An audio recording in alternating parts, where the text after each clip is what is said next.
I was not a big fan of fish.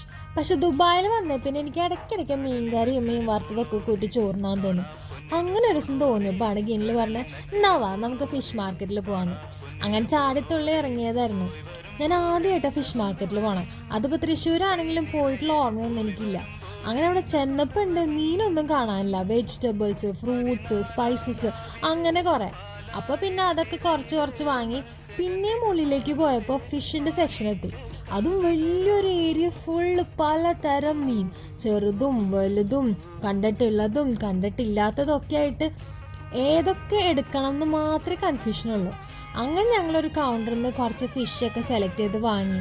പേ ചെയ്യാൻ നോക്കിയപ്പോൾ അവിടെ ക്യാഷ് മാത്രമേ എടുക്കുകയുള്ളൂ. ATM ക്യാഷ് എടുക്കാന്ന് വെച്ചാൽ കാർഡും എടുത്തിട്ടില്ല. എല്ലാ കൗണ്ടറിൽ ചോദിച്ചാൽ ഇതെന്നെ അവസ്ഥ. ഒന്നും വാങ്ങിക്കാണ്ട് തിരിച്ചു പോവാനും തോന്നല്ല. അങ്ങനെ തപ്പി ലാസ്റ്റ് ഒരു സ്റ്റോൾ ഞങ്ങൾ കണ്ടെത്തി. അവിടെ ടാപ്പ് ചെയ്യാനുള്ള ഓപ്ഷൻ ഉണ്ടായി. പക്ഷെ ഞങ്ങൾ ഉദ്ദേശിച്ച ഫിഷ് ഒന്നും അവർ 4 സാലറി ഉള്ളതാവട്ടെ എന്ന് വെച്ചിട്ട് കുറച്ച് വാങ്ങി ക്ലീൻ ചെയ്ത് കട്ട് ചെയ്യാൻ കൊടുത്തു. നമുക്ക് വേണ്ട പോലെ കട്ട് ചെയ്ത് തരും കേട്ടോ. അതും എത്ര സിസ്റ്റമാറ്റിക് ആയിട്ടാണ് അവിടെ കാര്യങ്ങളൊക്കെ ചെയ്യണം. ആൻഡ് നീറ്റ്നെസിന്റെ കാര്യം പറയുകയും വേണ്ട. അവിടെ ലൈവ് ഫിഷും ക്രാബും ഒക്കെ ഉണ്ട് കേട്ടോ. അത്രയും ഫ്രഷ് ആയിട്ട് നമുക്ക് ഫിഷ് കിട്ടണം. ഓർണമെന്റൽ ഫിഷിന്റെ സെക്ഷനും കണ്ടിട്ടുണ്ടായി. അപ്പൊ നിങ്ങൾ ഫിഷ് മാർക്കറ്റിൽ പോകണമെങ്കിൽ ക്യാഷ് ആയിട്ട് തന്നെ കയ്യിൽ വെക്കാൻ മറക്കണ്ട കേട്ടോ.